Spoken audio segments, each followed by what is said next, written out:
Ele foi preso, traído por um beijo, amarrado, levado como criminoso, julgado sem defesa, condenado sem culpa, açoitado, o corpo foi rasgado, coroado com espinhos, humilhado. Colocaram uma cruz sobre os seus ombros, ele cai, levanta, continua. E no meio de tudo isso ele ora e ele diz: Pai, se possível, afasta de mim esse cálice. Naquele instante, o momento em que a dor encontra a humanidade e aquele espírito puro segue. Pregado na cruz, ferido, exposto, mas não acusa, não se revolta, não se revolta, perdoa e diz: Pai, perdoa-lhes. E então o mundo assiste sem entender e talvez até hoje ainda não tenha entendido.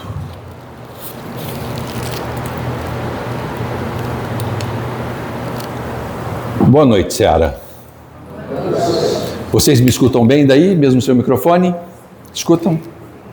É um prazer e uma alegria poder estar aqui com vocês novamente. Eu estive aqui há algum tempo atrás e agora fui convidado a estar aqui de novo. Andei um pouco preocupado, já tinha perdido esse emprego, porque esse emprego não está fácil, né? As pessoas vão se demorando para chamar a gente. Você sabe que orador, palestrante, facilitador, espírita é um bicho ansioso, rapaz. Ansioso.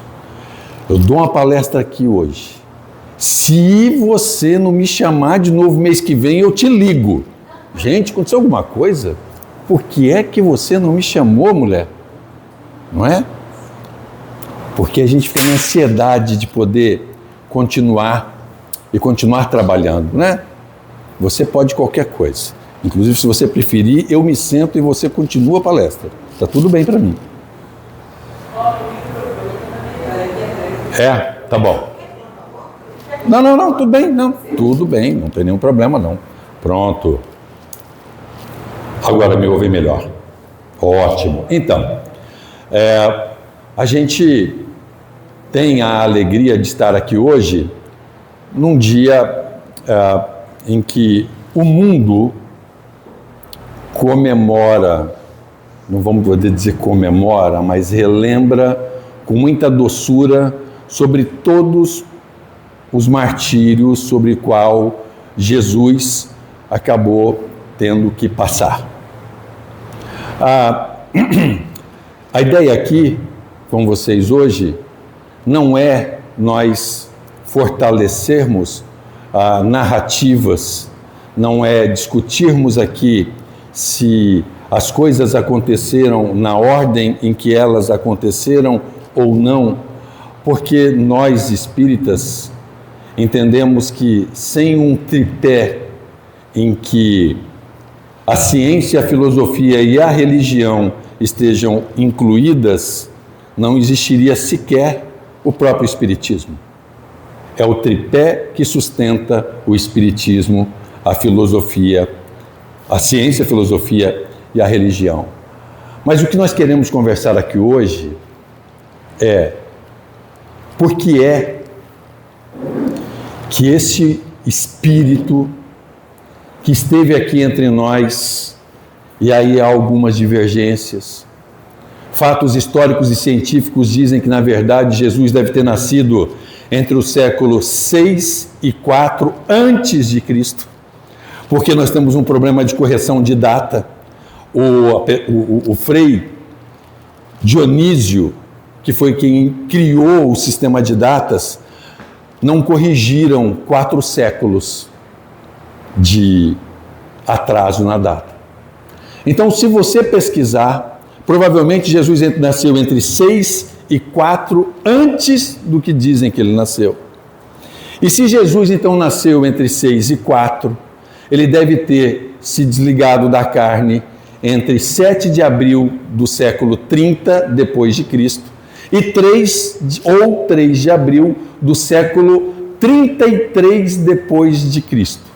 Isso coloca Cristo desencarnando entre 35 e 38 anos de idade e não 33 anos de idade, como a gente acaba marretando a conta, arredondando. Vamos fazer uma conta aqui.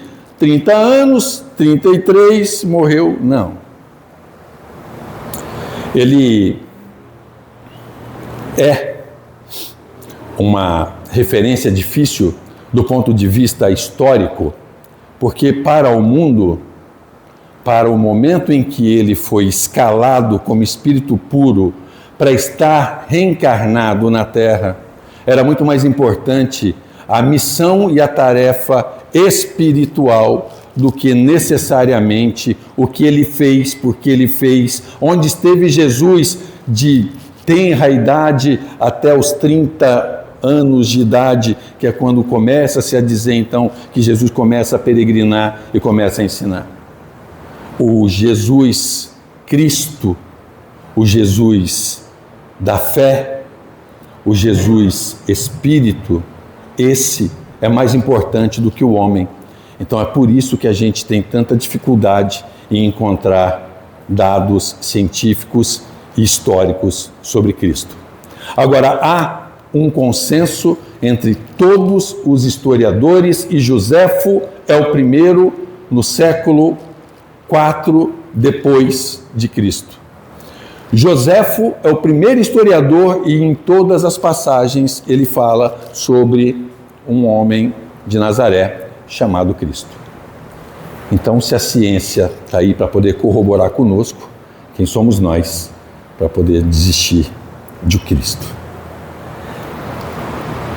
E eu fico imaginando, quando chegam nessas datas, inclusive, se for mesmo um fato científico, e eu não estaria aqui dando essa informação se não fosse, amanhã, exatamente 3 de abril. Então, aquela parte dos cientistas e historiadores que acreditam que o desencarne de Cristo foi em 3 de abril de 33, amanhã, então, comemoraríamos a passagem de Jesus de volta ao mundo espiritual. Mas eu fico imaginando, de verdade, vamos nos colocar no lugar dos apóstolos. Vamos começar lá para trás. Vamos começar pensando na questão dos apóstolos. E eu fico imaginando o que foi que essa galera sentiu na sexta-feira em que Jesus retorna à pátria espiritual. Porque, vamos começar a encaixar as coisas. Jesus tem uma tarefa, tem uma missão, espírito puro. Jesus é top, velho. Top. Tá aqui, Tá aqui, em Simão. Mas e os apóstolos? Há, para os apóstolos, uma missão e uma tarefa absolutamente importante, com um detalhe. Nem eram espíritos tão superiores assim do que nós. Esse é o problema. Eles eram espíritos, sim, preparados. Eles eram espíritos, sim, que tinham uma tarefa. Mas comparado a onde estava Jesus,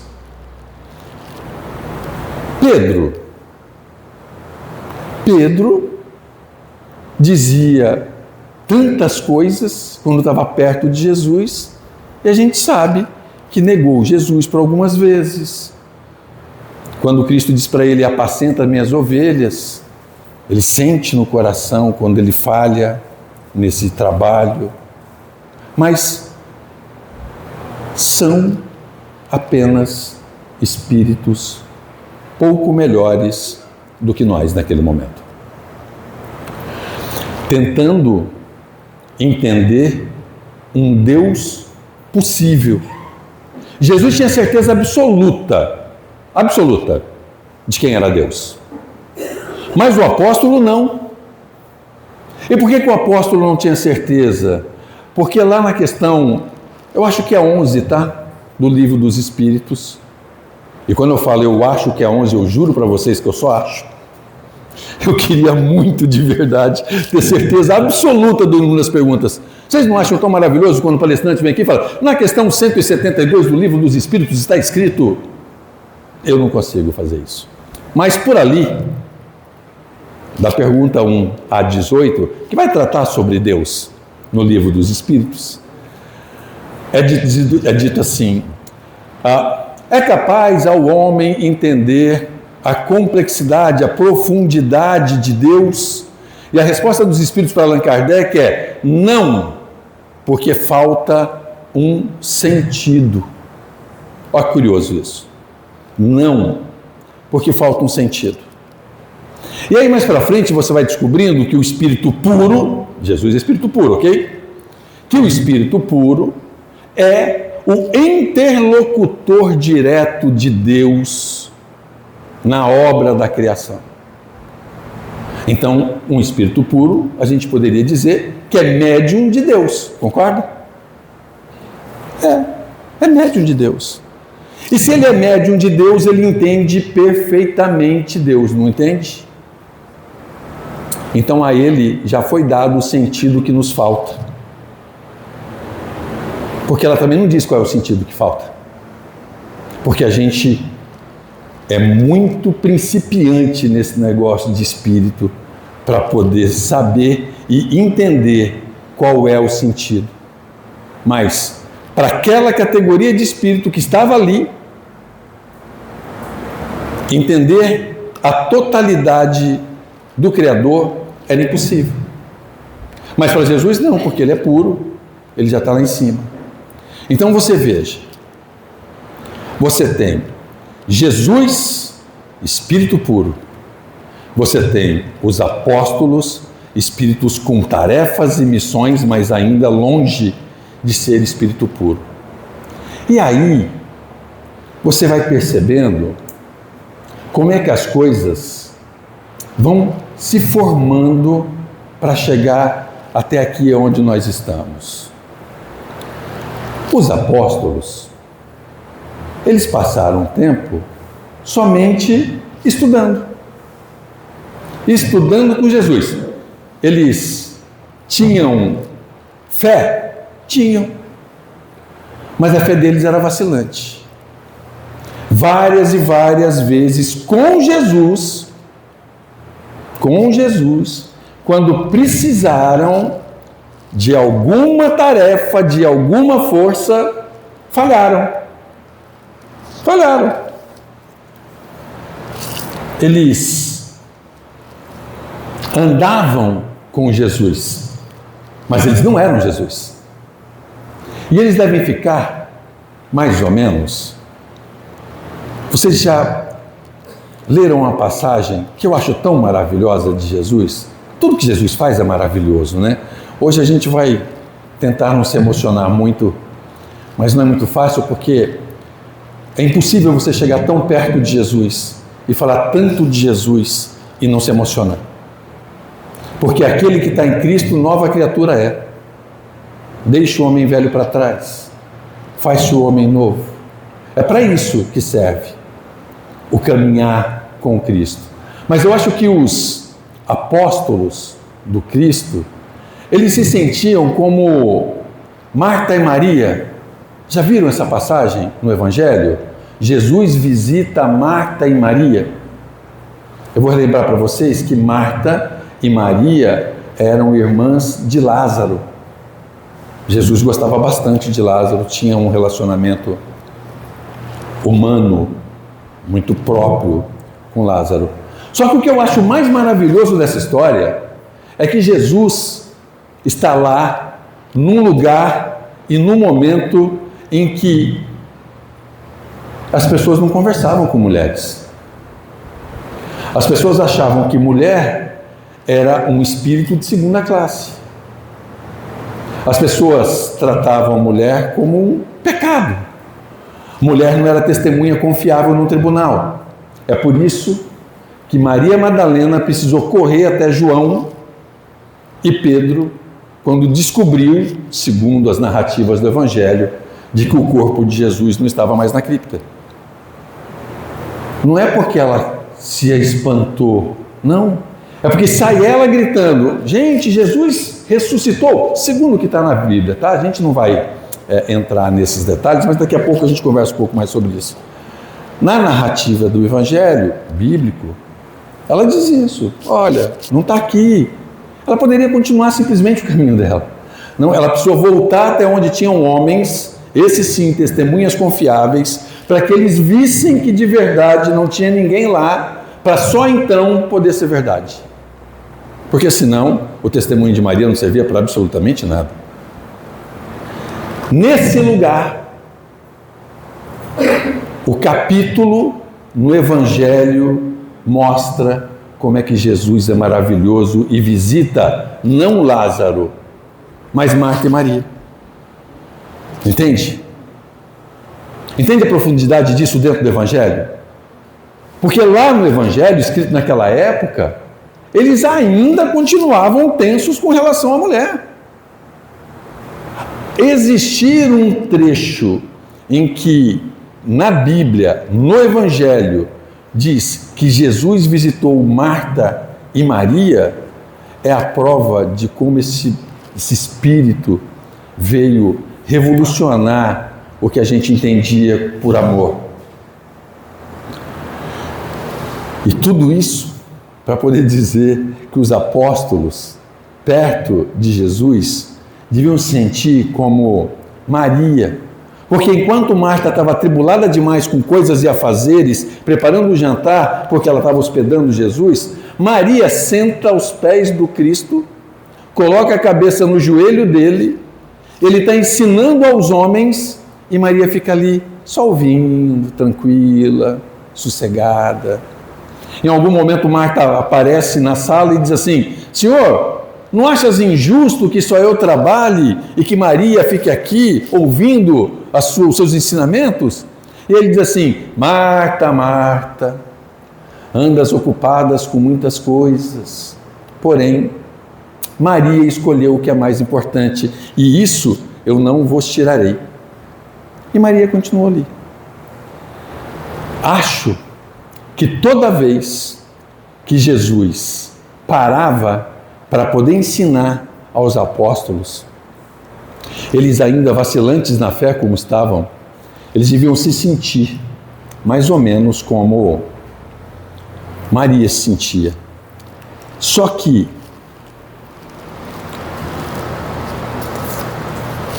chega a crucificação.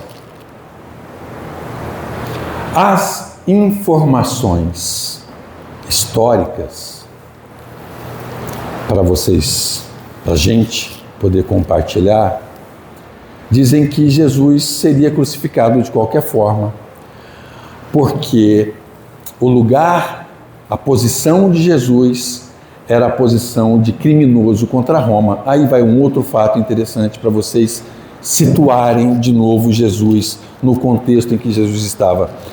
Jerusalém é domínio romano desde 30 e alguma coisa antes de Cristo até 72 depois de Cristo. Quem mandava em Jerusalém era Roma. Em Roma existia um imperador que se autodeclarava o imperador romano. Jesus evitava dizer que ele era o rei dos judeus, porque o rei dos judeus era um rei romano. E que se Jesus diz, eu sou o rei dos judeus, ele pratica um crime na época chamado de sedição. Crime de sedição é condenado com crucificação.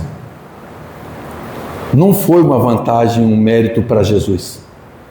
Todos os outros antes de Jesus que trilharam o mesmo caminho foram condenados e mortos, crucificados no Gólgota pelo crime de sedição. Jesus é crucificado. Na noite em que Jesus é crucificado, simplesmente os apóstolos desaparecem. Só João fica lá. Todos os outros apóstolos meteram o pé.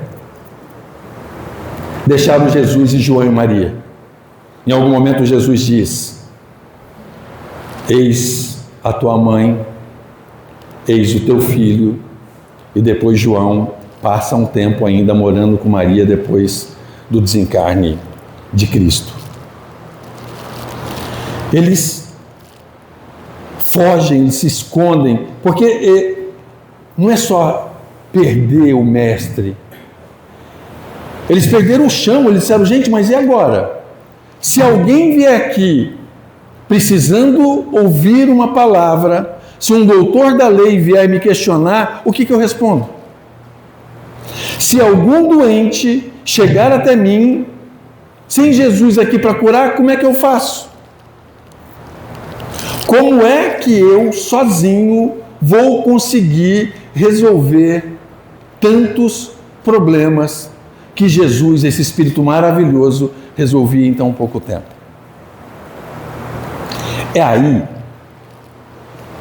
que acontece o que o Espiritismo, como consolador prometido de Jesus, vem mostrar. Porque veja, pouco tempo depois que há o desencarne de Jesus,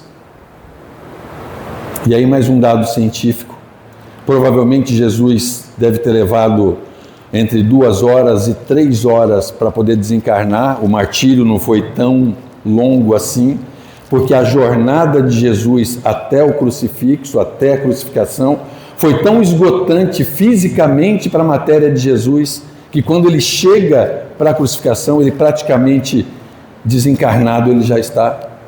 Então, depois, 3 dias, segundo a Bíblia, esse espírito volta, não ressuscita, porque Jesus não vem questionar as leis divinas, nem inventar novas.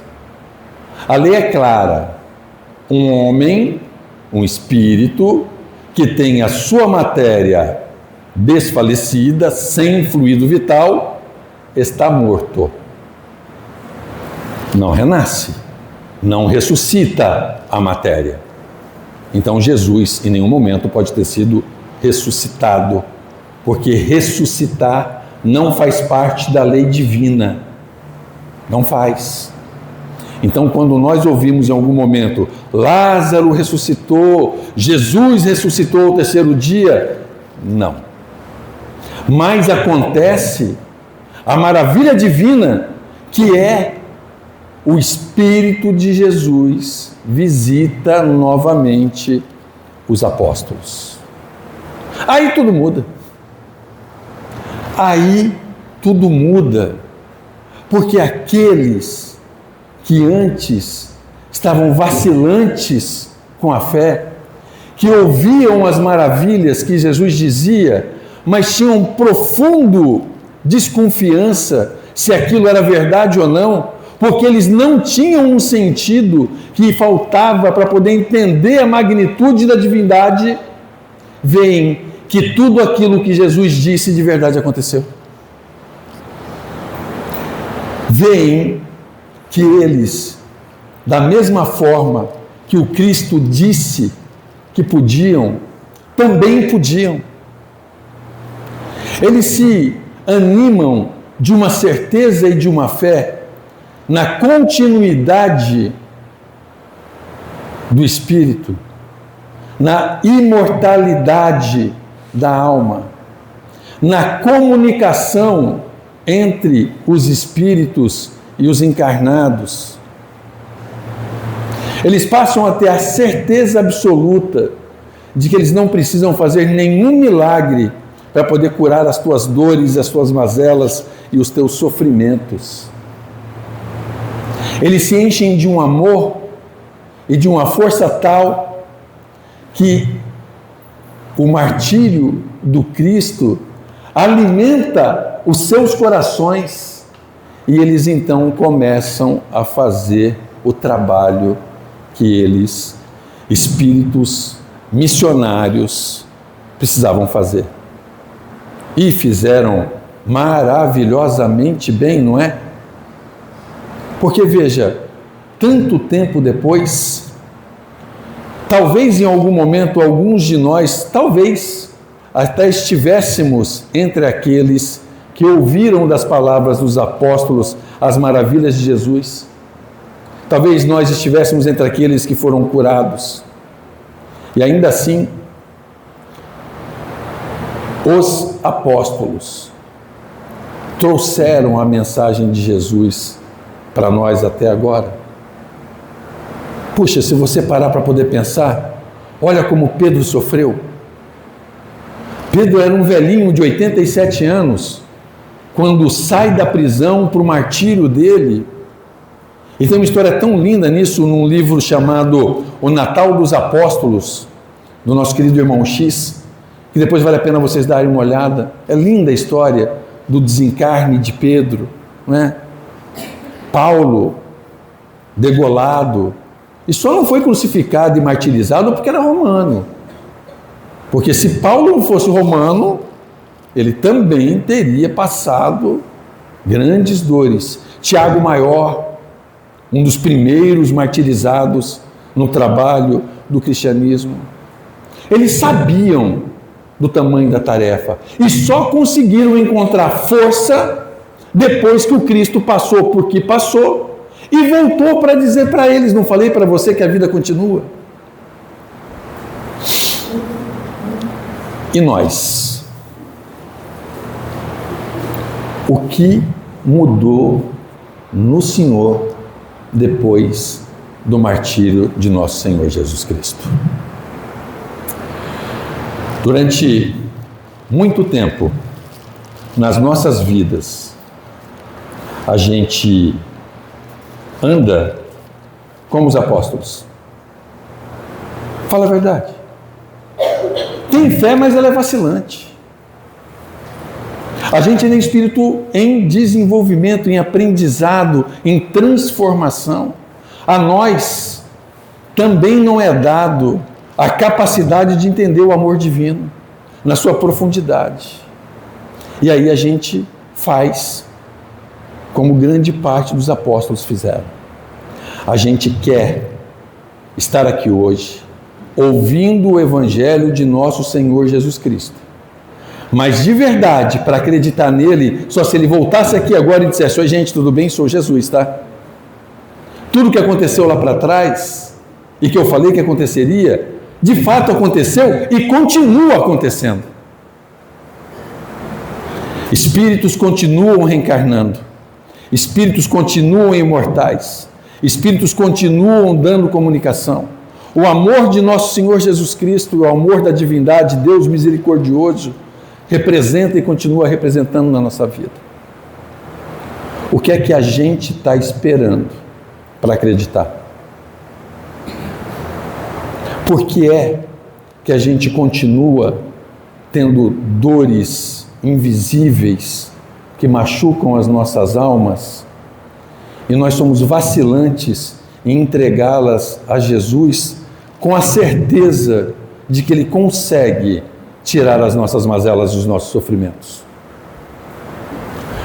Por quanto tempo mais, quando nós, cristãos, espíritas, estivermos sob intenso dor e sofrimento, vamos ainda questionar se tudo o que foi dito, se todas as maravilhas que aconteceram desde que esse Espírito passou pela terra, a gente vai precisar para poder entender que se você não colocar Jesus no barco da tua vida, Ele não tem condição de apagar a tua tempestade.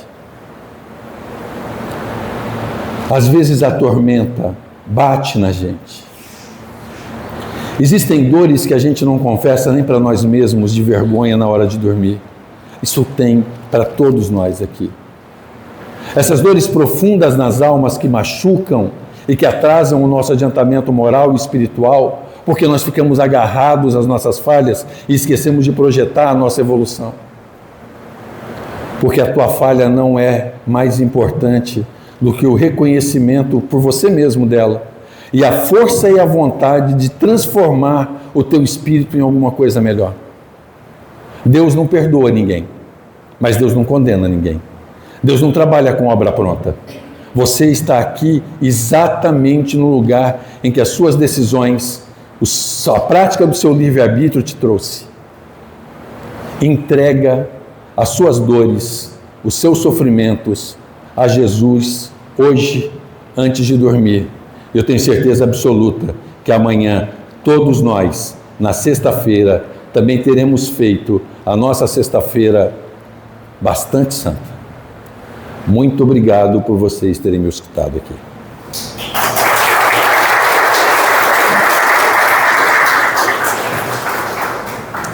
Onde você... deixa eu só tomar um pouquinho de água.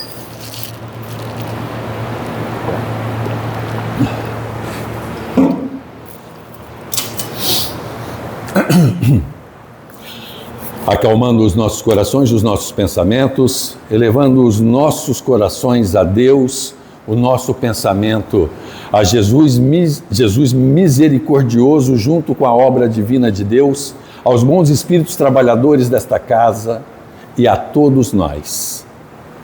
Que tenhamos a certeza no amor de Deus, que tenhamos a certeza da misericórdia divina, que cada um de nós aqui hoje consigamos solicitar a Deus o seu intercurso para que nós consigamos atravessar todas as nossas dificuldades. Que não seja retirado de nós nenhuma pedra sequer que tenhamos que ultrapassá-la, mas, Senhor Deus, nos acode, nos acolhe, nos carrega em teus braços e nos mostra, através de Jesus, esse modelo e esse guia, como é que nós faremos para poder atravessá-la. Quando o nosso amor estiver no auge, quando os nossos pensamentos estiverem em Cristo, unidos junto a todos os bons espíritos que cuidam da organização de amor do nosso planeta, possamos emanar amor no mundo para todos aqueles que sofrem dores lancinantes, que sofrem igrejas sendo abusados da sua fé, que sofrem em hospícios, que sofrem nos hospitais, que sofrem nas ruas, que sofrem nos presídios. Que nós tenhamos, Senhor, amor suficiente para apaziguar todas as dores que estiverem perto de nós. Basta ter os olhos de olhar, ouvidos de ouvir e vontade de fazer manifesta a vontade divina. Que assim seja, graças a Deus.